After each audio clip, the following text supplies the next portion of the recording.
அதே போல இந்த கமலஹாசனோட படத்தை வந்து கர்நாடகாவில் இருக்காங்க. இந்த மாதிரி தமிழ் என்பதை கமலஹாசன் அவர்கள் ஒரு பொது வாழ்க்கையில் இருக்கின்றவர். அவர் அரசியலுக்கு மட்டும் தன்னுடைய பொது வாழ்க்கையின் ஒரு பகுதி அல்ல. அவர் திரைப்படங்களில் நடிக்கின்ற பொழுது கூட ஒரு பொது மனிதராகத்தான் இருக்கிறார்.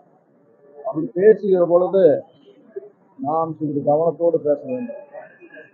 நான் உங்களை பார்த்தே கேட்க விரும்புகிறேன், சமஸ்கிருதத்திலிருந்து தான் தமிழ் வந்தது என்று யாராவது சொன்னால் தமிழகம் கொந்தளிக்காதா?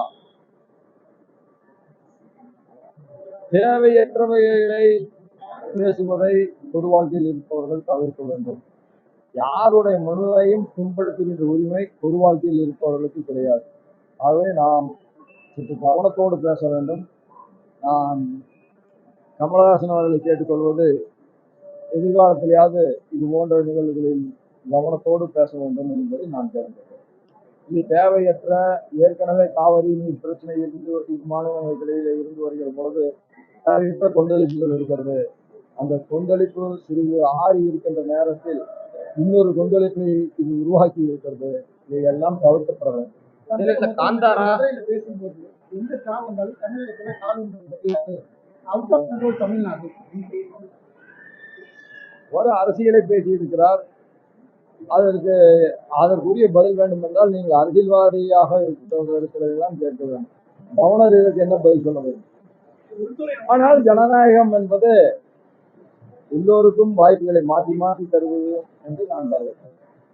கன்னட படங்களான காந்தாரா, KGF இது போன்ற படங்கள் தமிழகத்துல வெளியாகி வெற்றி படமாக எந்த விதமான குழுக்களை தமிழக அரசியல் கட்சிகள் யாரும் கொடுக்கல. அதே நேரத்தில் கமல் நடித்த இங்கிலீஷ் படத்தை வந்து கர்நாடகாவில் ஒளிபரப்ப மறுக்கிறதுன்றது ஏற்க முடியாது அப்படின்னு சொல்லி ஒரு கருத்து சொன்னவர் கமலஹாசன்.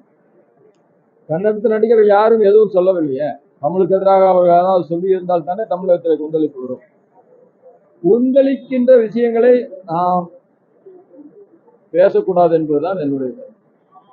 மாநிலங்கள்ல மாநில மொழிகளுக்கு முக்கியத்துவம் கொடுக்கணும் அப்படின்னு மாநிலங்களில் மாநில மொழிகளுக்கு முக்கியத்துவம் கொடுக்க வேண்டும் என்பதுதானே புதிய கல்விக் கொள்கையே. 5ஆம் வகுப்பு வரை தாய்மொழியிலே தான் கல்வி கற்க வேண்டும், அது கட்டாயமாக கல்வி கற்க வேண்டும் என்று நினைப்பது தானே இன்றைய புதிய கல்விக் கொள்கை.